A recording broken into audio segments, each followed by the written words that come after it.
Buradan bütün Azərbaycanı və cənab prezidentimiz İlham Əliyevi təbrik edirəm. Bugün Azərbaycanda ənənəvi bir gündür. Onun üçün ki, 1923-cü ilin may ayının 10-da Azərbaycanın qurucusu və xilaskarı Ulu Öndərimiz Heydər Əliyev dünyaya göz açmışdır. Bərdə şəhərindən Ulu Öndərimizi sevən və dəstəkləyən bir ailənin nümayəndəsi olan 13 yaşlı mən Fatimə, buradan Azərbaycanın prezidenti İlham Əliyevi təbrik edirəm və Ulu Öndərin şərəfinə özüm yazdığım, özüm bəstələdiyim şeirlə Azərbaycanın prezidenti İlham Əliyevi və Azərbaycanın vitse-prezidenti Mehriban xanımı təbrik eləmək istəyirəm. Bu şeirimi yazmaqla, söyləməklə demək istəyirəm ki, Azərbaycanımızı dünya arenasında gözəl bir ölkə olaraq tanıdan Ulu Öndərimizdir.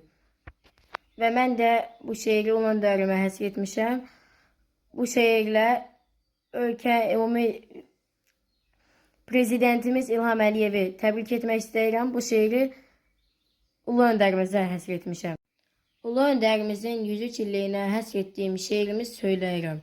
Heydər bizim babamızdır, xalqımızın, obamızın, ümidimiz, dayağımız, Azərbaycan diyarımız. Heydər bizim babamızdır, ümidimiz, çırağımız, çiçəklənən Azərbaycan, gələcəyə sabahımız, günəşlərə açılacaq, gələcəyə nur saçacaq, pəncərədən saçan şəfəq, ucalacaq bayrağımız, dünyalardan diyar-diyar, Azərbaycan diyarımız, gələcəyə şüarımız, Azərbaycan gənclərindən gələcəyə xəbər verir, tariximiz, torpağımız, igidlərin oynağıdır Azərbaycan torpağımız, nəsillərdən nəsillərə yaşayacaq şüarımız, Heydər bizim babamızdır, ümidimiz, çırağımız, gələcəyə pənahımız.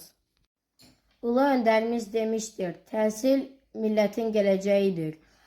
Buradan Azərbaycanın prezidenti Ulu Öndərimizin layiqli davamçısı prezidentimiz İlham Əliyevə problemlərimizi söyləyib ondan kömək istəyirəm.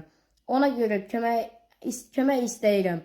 Çünki bilirəm ki, mənim səsim prezidentimiz İlham babaya, vitse-prezidentimiz Mehriban əliyə çatsa, onlar bizi belə vəziyyətdə qoymaz. Bizə əl tutar, kömək eləyər, bizi vəziyyətdən çıxardar.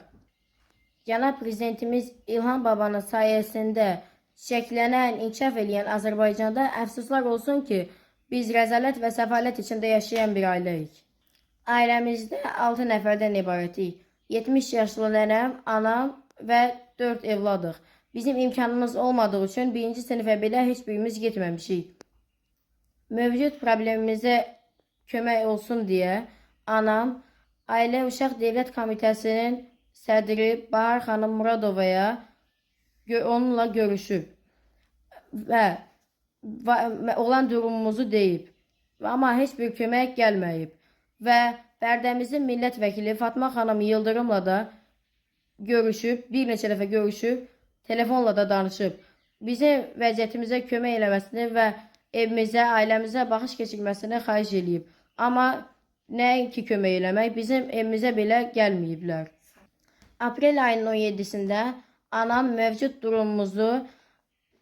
durumumuzu, acınacaqlı durumumuzu, acizanə durumumuzu Bərdəmizin icra başçısı Vidadi İsayevlə rəsmi olaraq görüşmüş və vəziyyətimizi bildirmişdir.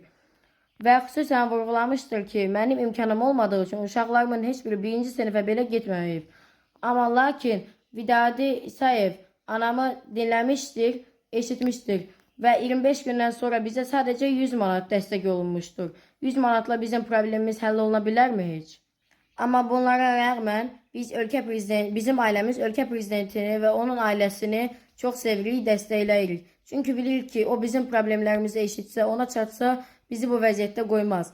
Bəzi məmurlarına görə bizim vəziyyətimiz ona çatmır, eşitmir.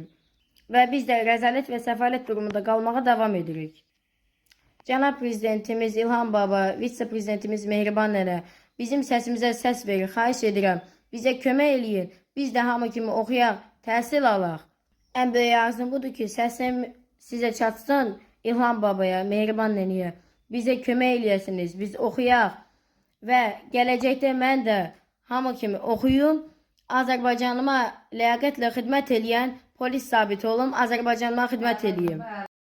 Mən Bərdəmizin millət vəkili Fatma xanım Yıldırıma öz şəxsi telefonundan zəng eləyib mövcud durumumuzu bildirsəm də, bizim təhsil almamıza kömək eləməsini xahiş etsəm də, Fatma xanım Yıldırım Bərdə sakini 13 yaşlı Fatiməyə kömək əlini uzatmadı. Söz verdi, amma kömək əlini uzatmadı.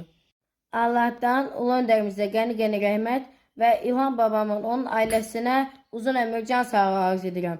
Allah İlham babam da Mehriban nənəmdir və onun ailəsini də özü qorusun. İlham babam və Mehriban nənəm nə qədər ki Azərbaycanda var, Azərbaycan o qədər də inkişaf eləmiş, çiçəkli, gözəl bir ölkə olacaq.